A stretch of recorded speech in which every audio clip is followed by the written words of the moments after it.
Hello दोस्तों, जय श्री राम, जय महाकाल। आप सभी का स्वागत है आपके अपने ही चैनल देखिए और सीखिए में। तो जैसे कि अभी आपको पता है कि हम लोग गए थे सलकनपुर और बाकी सभी दूर घूम कर आए। और लगभग मैं सभी क्लीनिंग जो संक्रांति के बाद मैंने जो क्लीनिंग की थी, सारी डीप क्लीनिंग मेरी हो गई थी। और सिर्फ एक ही दिन के लिए हम लोग घूमने के लिए गए थे। पूरे दिन में इतना सारी जगह घूम कर आए। और इसके बाद में ये आप देख सकते हैं घर की हालत, क्योंकि पूरी क्लीनिंग करने के बाद में अचानक ही हमारे घर में कुछ काम होने लग गया। मुझे तो कुछ पता भी नहीं था। अगर आपके साथ ऐसा हो तो आप क्या करोगी, क्योंकि 2 दिन में मैंने भाग भाग के इतनी सारे बहुत अच्छे से सारी क्लीनिंग, डीप क्लीनिंग की थी। और इसके बाद ये देखिए फिर से घर का हाल, क्योंकि बेड में ना दोनों साइड ड्रॉर थी। इस वजह से एक साइड की ड्रॉर की वजह से यहाँ पर थोड़ी सी प्रॉब्लम आती थी, निकलने में जगह कम रहती थी। इस वजह से ये वाली जो सामने दिख रही है ये ड्रॉर निकलानी पड़ी, तो उसे अंदर ही कटवाया। तो पूरे घर में डस्ट जम गई है फिर से।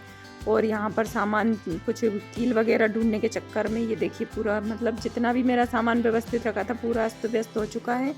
तो मुझे तो बहुत ज़्यादा टेंशन हो रही है, क्योंकि अब मुझे फिर से सारी क्लीनिंग करनी पड़ेगी, फिर से घर व्यवस्थित करना पड़ेगा। 2 दिन में कौन डीप क्लीनिंग करता है, मुझे तो समझ में नहीं आता है। ऐसे पहले मुझे पता होता तो ये सब मैं करती नहीं, पहले कपड़े ही धुलती।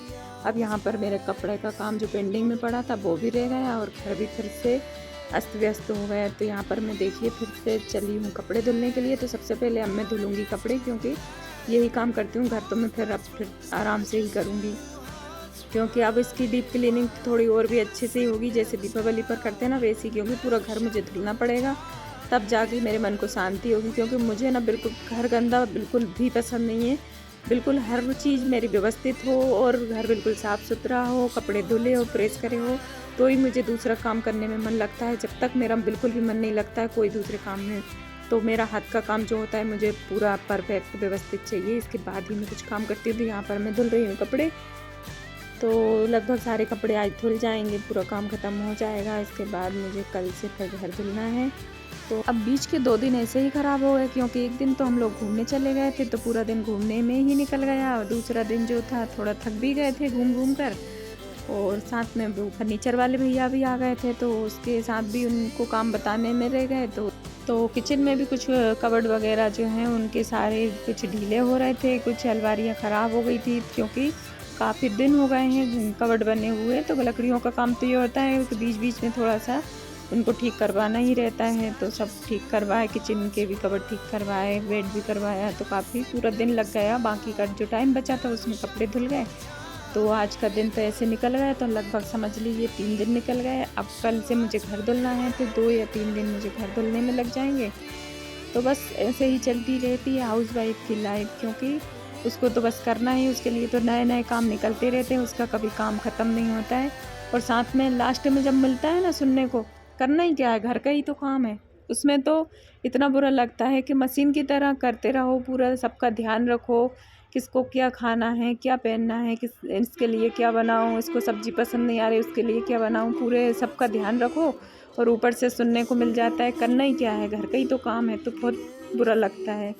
अब अचानक से यस्बिन और इप्शिता दोनों की तबीयत ख़राब हो गई, क्योंकि आज यस्बिन के पता नहीं क्या हुआ, रात को अच्छा सोया और सुबह सुबह उठा तो उसकी गर्दन में इतना दर्द हो रहा था कि आज तो उससे खाना खाने की भी नहीं बन रही थी। तो पीछे कम्बल वगैरह लगाकर उसको टिका के बैठाकर फिर खाना खिलाया। स्कूल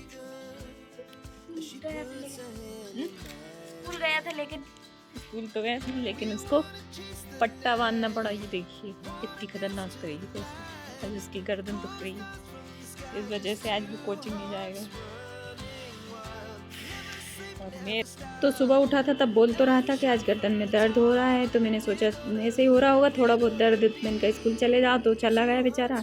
लेकिन अभी देखना उसके तो स्कूल में जाने के बाद काफ़ी ज़्यादा दर्द बढ़ गया। अभी उससे बैठने की भी नहीं बन रही थी, बिल्कुल हिलने की भी नहीं बन रही थी। तो कुछ कम्बल वगैरह पीछे लगाकर मैंने यहाँ पर टिकाकर उसको खाना खिला दिया। लेकिन आज कोचिंग नहीं जाएगा। सारे कपड़े मेरे धुल गए हैं, लगभग सूख भी गए हैं।